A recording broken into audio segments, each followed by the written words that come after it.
इस गांव के लोग दारू पीते हैं? पीते हैं। तो ये दारू पीना जो है धर्म है? हैं? इस गांव के लोग जो है गाली देते हैं? तो गाली देना भी धर्म है। तो मैंने इसीलिए कहा था कि मेरी खुशी जो है अधिकतर जगह पर ज्यादा देर तक नहीं टिक पाई। यहाँ मुझे बड़ी उम्मीद थी, लेकिन यहाँ भी निराशा हुई। क्यों? क्योंकि इस गांव के लोग जो हैं कह रहे हैं कि दारू पीने को धर्म मानते हैं, बीड़ी पीना धर्म है, गाली देना धर्म है, गुस्सा करना धर्म है, झगड़ा करना धर्म है। जब समाज जो है इन बातों को धर्म मानने लगे तो उस समाज का उद्धार जो है, चाहे कोई बाबा साहेब आ जाए, चाहे कोई बुद्ध आ जाए, कोई नहीं कर सकता। कोई कर सकता है क्या? है? कर सकता है कोई? और ऊपर से हम कह रहे हैं कि हम बाबा साहब का सम्मान करते हैं। तो बाबा साहब आपको कह गए होंगे कि गाली देना, कह गए थे? बाबा साहब ने कहा होगा कि दारू पीना, बीड़ी पीना, है, झगड़ा करना और गरीब रहना, ये सब बातें बाबा साहब क्या कह होंगे। तो बाबा साहब क्या कह कर गए? लेकिन आप लोगों ने कहा है कि हम बाबा साहब का सम्मान करते हैं। कितने लोग बाबा साहब सम्मान करते हैं? हाथ खड़ा करो। देखो सारे हाथ खड़े हैं। अच्छा, हाथ नीचे करो। कितने लोग गांव में बौद्ध हैं? हाथ खड़ा करो। अच्छा, 2-4 बौद्ध हैं। बाकी लोग अभी तो कह रहे थे हम बाबा साहब सम्मान कर, सबने हाथ उठाए थे। ये सम्मान है बाबा साहब का? है? बाबा साहब का सम्मान है। बाबा साहब कौन से धर्म को मानते थे? और जो लोगों ने हाथ खड़ा नहीं करा कि बौद्ध नहीं है वो, तो वो बाबा सम्मान कर रहे हैं या अपमान कर रहे हैं? छोटी सी बात है, तो बहुत बड़ी बात तो नहीं की मैंने। इतनी सी बात जो है आप लोगों ने नहीं सुनी, नहीं मानी, और फिर कह रहे हैं कि हमारे को दुख हो रहा है, दर्द हो रहा है। बाबा साहेब ने आपको जो कहा उसको आप नहीं मानोगे तो सब कुछ खत्म होना ही है। बड़ी मुश्किल से आजादी मिली ना ये। पहले अभी आदरणीय आचार्य उमेश पाल जी बता रहे थे कि आपको पानी पीने का अधिकार नहीं था। जिस तालाब से कुत्ते बिल्ली पानी पी सकते थे, उससे आप लोग पानी नहीं पी सकते थे, छू नहीं सकते थे उसको। हैं? ये वाला अधिकार जो है आपको बाबा साहेब ने दिया। और बाबा साहेब ने ये अधिकार जो है जिस प्रकार से दिया, अभी आदरणीय नीलम बौद्ध जी ने आपको बताया कि कैसे वो अधिकार दिया। कोई समस्या तो नहीं है?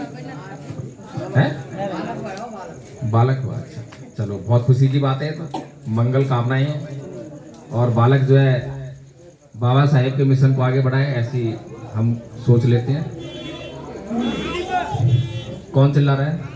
ये पीछे बच्चे जो है, इधर आ जाओ, आगे आ जाओ। अभी जब मैंने पूछी थी कि बाबा साहेब का मिशन कौन आगे बढ़ाए, कोई आगे नहीं आया। और बात करने के सारा आगे जाओ, इधर आ जाओ, आओ जल्दी आओ। भाई हम जो है नेता तो है नहीं है। अभी आदरणीय आचार्य जी बोल रहे थे कि आपने गांव में जो खबर भिजवाई थी कि आप लोग मीटिंग करने आ रहे हो, तो आसपास के लोगों को पता ही नहीं है, जो मुस्लिम मूवमेंट से जुड़े हुए हैं, जो बौद्ध लोग हैं। मैंने कहा भाई यहाँ कौन आ रहा है मीटिंग लेने के लिए? कौन आ रहा है? कि एडवोकेट जय भीम प्रकाश आ रहे हैं। तो फिर कोई चंद्रशेखर तो नहीं आ रहा कि चंद्रशेखर जी आते तो फिर जो है सारे लोगों को पता चलता, दूर दूर तक पता चलता, आगरा तक के लोग यहाँ पे आते हैं। लेकिन ये एडवोकेट जय भीम प्रकाश आ रहे हैं, तो इसलिए जो सभी को बताने की जरूरत नहीं है। ठीक बात है? एक होता है समाज सुधारक और एक होता है नेता। दोनों फर्क मालूम है क्या है? जब आपके गांव में कोई समाज सुधारक आएगा और जैसे गांव में घुसेगा वैसे उसको आपके गांव का कोई शराबी टकरा जाएगा, तो वो जो समाज सुधारक क्या कहेगा? उससे क्या बोलेगा कि भाई शराब पीना छोड़ दे, ये शराब तुझे मार डालेगी, यही कहेगा। सही बात कह रहा हूं मैं? और अगले दिन जो एक नेताजी आएंगे आपके गांव में, और जैसे ही गांव में घुसेंगे उनको भी शराबी मिल गया, वो क्या कहेंगे? वो क्या कहेंगे? वो भी ये कहेंगे कि शराब छोड़ दे। वो तो एक और लेके आएंगे साथ में, है कि ले पी और वोट भी दे दियो। अब समाज का असली काम कौन कर रहा है, नकली काम कौन कर रहा है? समाज को सुधारने का जो काम कर रहा है वो असली काम है, या समाज को नुकसान करने का जो काम कर रहा है वो असली काम है? कौन सा असली काम है? और हम फूल मालाएं किसको पहनाते हैं? फूल माला किसको पहनाते हैं? उसी नेता को। तो इसीलिए मैंने कही कि एडवोकेट जय भीम प्रकाश आ रहे हैं, और एडवोकेट जय भीम प्रकाश जो बात कहेंगे ना, वो इनमें से कोई करने वाला नहीं है। बड़ा मुश्किल काम है, क्योंकि एडवोकेट जय भीम प्रकाश आते ही बोलेगा कि भाई बीड़ी पी रहे हो, यहाँ लोगों का कष्ट हो रहा है। अब ये लोगों को पसंद होना है बात कि भाई दारू पी रहे हो, ये ठीक नहीं है, इससे समाज बिगड़ रहा है, तुम लोग पढ़ाई लिखाई नहीं करते हो, बाबा साहेब कितने पढ़े लिखे थे। तो जो जय भीम प्रकाश बात करेगा वो आप लोगों को बात पसंद आने वाली नहीं है। और ऐसे ही जो है परम पूज्य बाबा साहेब डॉक्टर भीमराव अम्बेडकर थे हमारे बीच में, उन्होंने कभी भी जो है आप लोगों के बीच में आकर आपको क्या पसंद है क्या पसंद नहीं है वो बातें नहीं कही, बल्कि आपको किस बात की जरूरत है वो बात कही। और इससे नतीजा क्या हुआ कि वो पहले चुनाव हार गए थे। हैं? जिस महान आदमी ने हमें संविधान में वोट देने का अधिकार दिया, इस देश के लोगों को वोट देने का अधिकार दिया, वो अपना पहला चुनाव हार गया। क्यों हार गया? क्योंकि वो इस देश के लोगों के लिए भला काम कर रहा था, उनको उत्थान का काम कर रहा था। बाकी जीते कौन? नेहरू जी, गांधी जी, पटेल जी जीत रहे थे। वो आपके हित में काम कर रहे थे क्या? नहीं। तो आपके हित में काम करने वाले को ना फूल मालाएं मिलेंगी, ना वो चुनाव लड़ेगा, ना जीतेगा, वो चुनाव भी हारेगा, और उसे गालियां भी मिलेंगी और पत्थर भी मिलेंगे। तो बाबा साहेब का सम्मान हम कैसे करते हैं? 14 अप्रैल मनाते हैं, हम मनाते हैं। और उस दिन जो बाबा साहेब की मूर्ति पर माला चढ़ाते हैं, कुछ लोग धूपबत्ती अगरबत्ती भी कर देते हैं, और मूर्ति के पैर भी छू जाते हैं, उस दिन करते हैं। और उसके बाद जो है घर बैठ जाते हैं, ठीक है। लेकिन ये वाला सम्मान जो है, जो बाबा साहेब का अपमान करने वाले लोग हैं, जो चाहते हैं कि बाबा साहेब का सम्मान ना हो, क्या वो ये वाला सम्मान वो नहीं कर सकते? क्या कर सकते? नहीं कर सकते?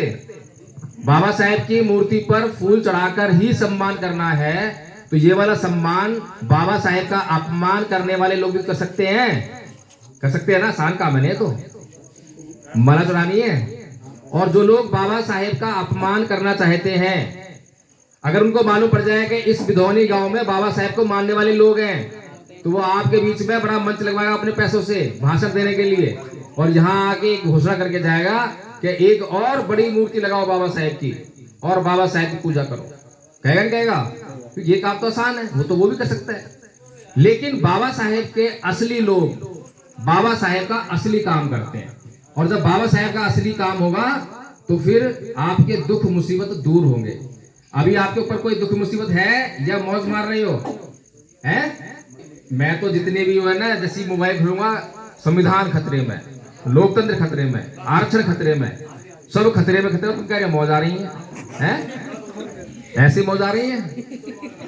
और ले लो 2-4 दिन मौज। तो बाबा साहेब का असली सम्मान जो है कैसे करा जाए? अभी अमित शाह ने एक बात कही थी कि बाबा साहेब का नाम लेना फैशन हो गया है, कही थी बात। और हमने क्या कही कि बाबा साहेब का अपमान कर दिया उसने अपमान। और उसने कितनी बढ़िया बात कही थी, उसने इतनी अच्छी बात कही थी कि इससे अच्छी बात नहीं हो सकती। क्योंकि बाबा साहेब का नाम लेना अगर ये समाज के लिए फैशन ना होता, तो इसका पता है क्या परिणाम होता? इसका नतीजा ये होता कि अमित शाह जो है संसद के बाहर होता, संसद में पैर घिसता था वो, क्योंकि उसके पास संख्या ही नहीं है? और हमारा समाज जो है संसद के भीतर होता, और 131 नहीं, सारी सीटों पे हमारा कब्जा होता। कितनी बड़ी बात कही उसने। लेकिन उसने बात तो कही हमारी आंखें खोलने के लिए, अनजाने में कह दी, गलती से कह दी उसने बात, लेकिन हमारे बहुजन नेता जो है लगे उसका विरोध करने। बात तो उसने जो है अपमान करने के लिए कही थी, लेकिन उसके अपमान करने में इतनी बड़ी बात छिपी हुई थी। वो क्या कह रहा है कि हमारे लिए बाबा साहेब का नाम लेना फैशन है। फैशन क्या होता है? फैशन होता है कि वो काम नहीं करता, लेकिन उसमें आकर्षण बहुत होता है, वो देखने बहुत अच्छा लगता है, और देखने बहुत अच्छा लगता है तो हम उसी को अपनाते हैं, लेकिन काम कुछ नहीं करेगा। ऐसे ही परम पूज्य बाबा साहेब डॉक्टर भीमराव अम्बेडकर ने कहा कि भाई मेरे जय जयकार करने से अच्छा है मेरी बताए हुए मार्ग पर चलना। और हमारे लिए क्या हो गया? 14 अप्रैल को ऐसी धूमधाम से जयंती मनाएंगे और जयकारे लगाएंगे, डांस करेंगे, नाचेंगे, गाएंगे, क्योंकि ये हमें अच्छा लगता है, नाचना अच्छा लगता है, गाना अच्छा लगता है। और हमारा दुश्मन जानता है कि इस समाज में गाना और नाच गाना अच्छा लगता है, तो इसके लिए मंच लगा और नाचाओ उसको, इसे तो ये अच्छा लगता है। बाबा साहेब का सम्मान जो है बाबा साहेब की बात को मानकर ही हो सकता है। और बाबा साहेब जो है कौन? बाबा साहेब को अमेरिका कहता है कि दुनिया का सूरज। कहा कि नहीं कहा? और क्या कहा? द सिंबल ऑफ नॉलेज, ज्ञान का प्रतीक। कही बात ये किसने कही? अमेरिका ने। भारत के लोग नहीं कहेंगे। भारत के लोगों तो जातिवाद से फुर्सत नहीं है। नीच आदमी ऊंच आदमी है, छोटी जाति बड़ी जाति, इससे फुर्सत नहीं है। ज्ञान तो कहां देखे मुझे। तो ऐसे महान आदमी को अगर पागल साबित करने का किसी ने ठेका ले रखा है तो वो बाबा साहेब का अपना समाज है, जो दावा करता है कि हम बाबा साहेब का सम्मान करते हैं। गलत कह रहा हूं, सही कह रहा हूं? दुनिया उस आदमी का सम्मान कर रही है और उनका अपना समाज जो है लगातार उनका अपमान कर रहा है। कैसे अपमान कर रहा है? बाबा साहब डॉक्टर भीमराव अंबेडकर संविधान सभा में संविधान जब लागू करा दिया तो बाहर निकलते हुए कह रहे हैं कि जाओ ऐ मेरे समाज के लोगों, अपने घरों की दीवारों पर लिख दो कि हम इस देश के शासक हैं। कही बात? कब कही? 70 साल पहले। और आज 70 साल बाद सत्ता मिल गई, कहीं दिखाई दे रही दूर तक? तो मनुवादी तो क्या कर रहे होंगे? आया बड़ा अंबेडकर, सत्ता में लाएगा समाज को। हम देखिए कैसे लाएगा। अब अपमान किसका हो रहा है? बाबा साहब का अपमान हुआ नहीं हुआ है? भाई यही तो कह रहे होंगे, मजाक उड़ा रहे होंगे। सत्ता चाहिए, ला हम दिलाएंगे सत्ता। क्या करेंगे वो? एक को कहेंगे भैया एक काम कर, तू या गांव में बोर्ड लगा द ग्रेट चमार, अगले गांव में द ग्रेट वाल्मीकि, अगले में द ग्रेट पासी, अगले में कुछ और, तीसरे में कुछ और। हो गया बाबा साहेब सपना पूरा। समझ में आ रही है बात? बाबा साहेब जो है संविधान में कह रहे हैं हजारों जातियां हैं, उन्हें कह रहे हैं एससी, एसटी, ओबीसी। ये बाबा साहेब कह रहे हैं, इकट्ठा कर रहे हैं, इकट्ठा कर रहे हैं। और हम इकट्ठे हुए समाज को पासी, वाल्मीकि, रैगर, बैगर, ये और वो, पता नहीं क्या क्या। तो बाबा साहेब का सपना पूरा हो रहा है। तो परम पूज्य बाबा साहेब डॉक्टर भीमराव अंबेडकर जो है हमारे समाज के सबसे बड़े डॉक्टर हैं। यहाँ पर डॉक्टर साहब बैठे हुए हैं। आप लोगों ने कभी दवाई लेकर आए होंगे, इनसे कभी बीमार हुए होंगे तो दवाई दी होगी डॉक्टर साहब ने, और दवाई लेकर आए और उन्होंने कहा भाई एक पुड़िया सुबह, एक पुड़िया दोपहर को और एक पुड़िया शाम को खा लेना। ऐसे कहते हैं? और ये तुम दवाई लेकर आए और अपने घर में अलमारी में पैक कर रख दी, और सुबह उठे, अगरबत्ती उठाई, हे दवाई मैया मुझे ठीक कर दियो। फिर दोपहर को भी उठे, हे दवाई मैया मुझे ठीक कर दियो। ऐसी शाम को कहा ठीक हो जाओगे? कितने लोग ठीक हो जाएंगे? दवाई खानी पड़ेगी। तो बाबा साहेब ने भी हमें दवाई दी, डॉक्टर थे ना वो, हैं? वो बाबा साहेब जो हैं समाज के सबसे बड़े डॉक्टर थे। तो हमें हमारी बीमारी को समझ के दवाई खाने के लिए दे रहे हैं। पहली दवाई दी 1935 में। 1935 में दवाई दी, कौन सी दवाई दी थी?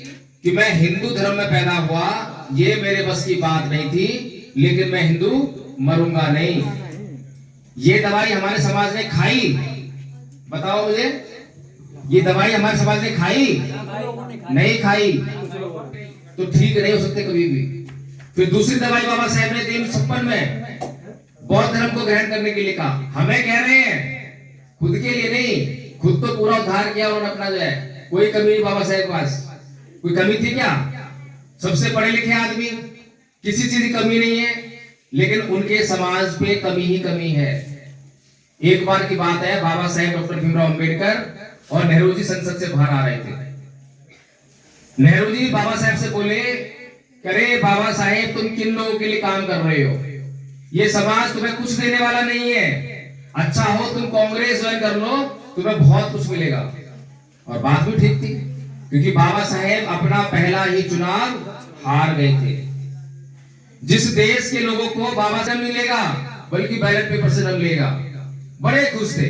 और समाज को बोल रहे जाओ है मेरे समाज के लोगों, अपने घरों की दीवारों पर लिख दो कि तुम इस शासक हो। आज शासक नहीं बने। बड़ी गंभीर समस्या है। और समाज जो है हमारा इतना बटा हुआ, इतनी जातियां, तो बाबा साहेब तो पागल है कि वो कह रहे हैं कि जाओ तुम शासक हो, लिख दो अपने घरों की दीवारों पे। बाबा साहेब पागल हैं? तो ऐसी जब बाबा साहेब डॉक्टर भीमराव अंबेडकर अपने बच्चों को छोड़ के जा रहे हैं खाने के लिए जुगाड़ नहीं है, खाने के लिए नहीं है, दवा के लिए तो 4 बच्चे मर गए, बीवी के लिए खाने के लिए जुगाड़ नहीं है, वो भी मर गई 35 साल की उम्र में। तो पागल नहीं है वो? हम में से कोई पागल है ऐसा जो समाज के लिए, अपने लिए नहीं गए, समाज के लिए गए? वो जानते थे कि मैं जितना पढ़ लिख जाऊंगा, ये पढ़ाई लिखाई ही है जो मेरे समाज का उद्धार करेगी, इसलिए पढ़ने लिखने जा रहे हैं। क्या कर रहे हैं? पढ़ाई, दिन रात पढ़ाई।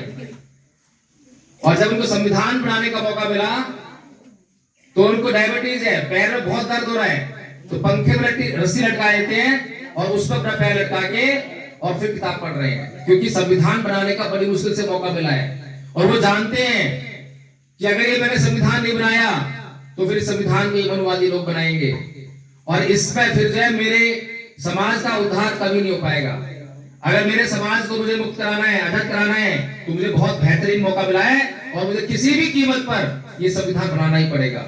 इसलिए अपने स्वास्थ्य को भी नहीं देखते हैं। लेकिन हम ऐसे एहसान फरामोश लोग हैं जिनको बाबा साहेब से कोई लेना देना ही नहीं है। बाबा साहेब लगातार समाज के लिए काम कर रहे हैं और तो परम पूज्य बाबा साहेब डॉक्टर भीमराव अंबेडकर हमारी समस्याओं का हल करना चाहते हैं और धर्म बदल रहे हैं 1956 में। अगर संविधान हमारी सभी समस्याओं का हल होता, जैसे कि हमारे नेता हमारे बीच में आके बोलते हैं कि संविधान बचाओ, संविधान हमारी समस्याओं का सभी हल है, अगर ऐसा होता तो बाबा साहेब 1956 में धर्म परिवर्तन नहीं करते, बौद्ध धर्म ग्रहण नहीं करते। और बौद्ध धर्म ग्रहण कर रहे हैं और बोल रहे हैं कि मेरे समाज की सभी समस्याओं का हल बौद्ध धर्म ग्रहण करने में है। क्यों है? क्योंकि ये समाज जो है हजारों जातियों में बटा हुआ है और जब तक ये समाज बटा रहेगा तो कहीं से आवाज आएगी द ग्रेट चमार, कहीं से आवाज आएगी द ग्रेट वाल्मीकि, कहीं से द ग्रेट खटीक, और ये समाज ऐसे बटा रहेगा। जब वो द ग्रेट है तो वो भी कम थोड़ा है, वो भी तो यादव समाज से 2 आदमी वो कहेंगे भाई हम भी ग्रेट हैं, हम कोई कम थोड़ा है। बताओ किसको कम है? तो हमने जो जाति में बांटने का काम किया और बाबा साहेब कह रहे हैं कि जब ये समाज बौद्ध बन जाएगा, अपनी जाति को छोड़ देगा, ये सारे SC, ST, OBC पहले बौद्ध थे तो अब इनको दोबारा से बौद्ध बनना है और जब बौद्ध बन जाएंगे तो फिर ये जो है इस देश में आराम से सत्ता पा लेंगे।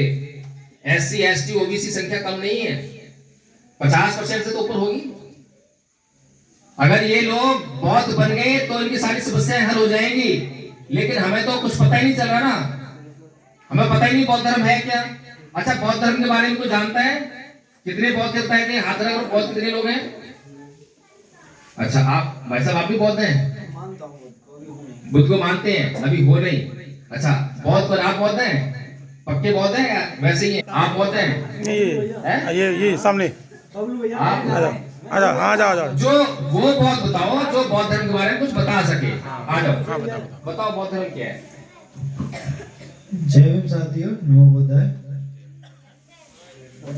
बौद्ध धर्म वो है जो सभी धर्मों से ऊपर है और जो ज्ञान को सर्वोपरि मानता है, ज्ञान ही सबसे ऊपर है। अब मैं आदरणीय आचार्य उमेश पाल जी को बुलाता हूँ और वो बताएगा तो धर्म क्या है। आदरणीय आचार्य उमेश पाल जी, आप आओ और बताओ धर्म क्या है।